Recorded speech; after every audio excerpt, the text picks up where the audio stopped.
Die Bybel is vol van verhale oor hoe een persoon 'n groot verskil kan maak. En die beginsel is eenvoudig. Jy begin in die eerste plek met wat jy het. In die tweede plek bring jy dit in geloof na God toe. En dan nommer 3, laat ander toe om daarvan deel te word. Wanneer gewone mense hierdie 3 stappe toepas, berei God hulle beperkte bronne konsekwent uit tot buitengewone uitkomste. Die profeet Elisa het byvoorbeeld in 2 Konings 4 vir 'n behoeftige weduwee gevra wat sy in haar huis het. Sy het slegs 'n enkele kruitjie olyfolie besit, maar dit het die beginpunt geword vir 'n wonderwerk wat haar skuld betaal en haar seuns gered het. Toe Moses beswaar gemaak het omdat die Here hom geroep het, omdat hy gevoel het maar hy is nie in staat om hulle uit Egipte te lei nie, het die Here vir hom in Eksodus 4 vers 2 gevra, wat het jy daar in jou hand? Moses het 'n eenvoudige herderstaf gehad, maar dit was die voorwerp wat die Here uiteindelik gebruik het om die Rooi See oop te kloof. In die tweede plek, jy moet dit in geloof na God toe bring. Deur dit wat jy het aan die Here oor te gee, verskuif die uitkoms van dit wat jy kan doen na wat God kan doen. Geloof vereis dat 'n mens op die Here vertrou, nog voordat jy die oplossing gesien het.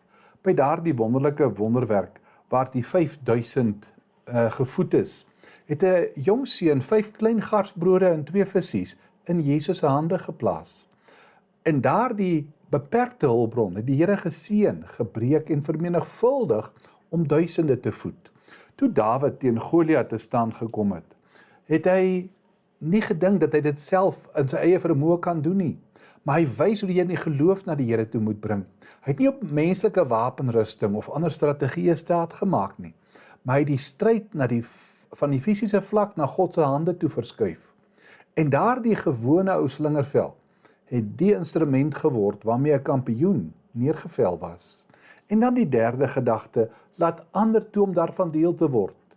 Jy sien, Nehemia het nie toe hy die mure in Jerusalem gebou het, gedink hy gaan dit alles self doen nie. Omdat sy motiewe onselfsugtig was, het die mense gesê in Nehemia 2 vers 18, kom, ons begin bou.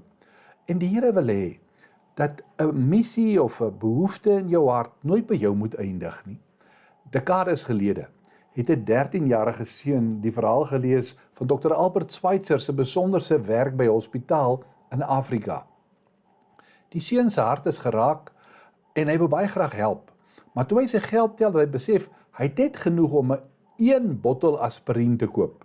Vir enigiemand anders sou 1 bottel aspirien wat na 'n groot hospitaal in Afrika gestuur word, heeltemal nutteloos gelyk het. Maar hierdie seun het die bottel gekoop, hy het 'n brief aan die lugmag geskryf en naïef, maar besonders gevra of 'n vlieënier nie dalk oor Dr. Schweitzer se hospitaal kon vlieg en die bottel van daar af op hom kon laat val nie.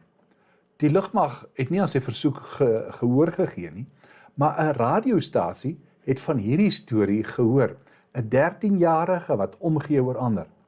En toe die publiek daarvan hoor, het iets ongeloofliks gebeur. Harte was geroer, mense het gesê, as 'n kind bereid is om sy enigste bottel aspirien te gee, wat kan ek dalk gee?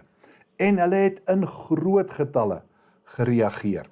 Uiteindelik het die beweging so gegroei, dat farmaseutiese maatskappye en gewone mense, organisasies, het skenkings begin doen. En die regering het ingegryp en hulle daardie selfde 13-jarige seun met 'n vliegtuig met al die voorrade direk na Dr. Schweitzer se hospitaal gevlieg. Hy het nie net met 1 bottel aspirien daar aangekom nie, maar daar was 4,5 ton mediese voorrade saam met hom, wat ongeveer die waarde was van $400,000. Waarom het dit gebeur? Omdat 1 kind dit gewaag het om te begin. Ek wil hê jy moet onthou, jy moet ophou om te wag totdat jy genoeg het. As jy wag totdat jy regtig gekwalifiseerd is, totdat jy regtig onafhanklik is, totdat jy heeltemal genoeg geld het, jy heeltemal gereed is, sal jy vir altyd moet wag. Die seun met die 5 brode en die 2 vis, het nie gewag tot hy 'n visserskuit het nie, tot hy eendag 'n groot mens is nie. Hy het eenvoudig dit na Jesus gebring, wat hy gehad het. Kom ons bid saam. Here, dankie dat U 'n groot verskil maak, as ons alles in U hand kom stel. Amen.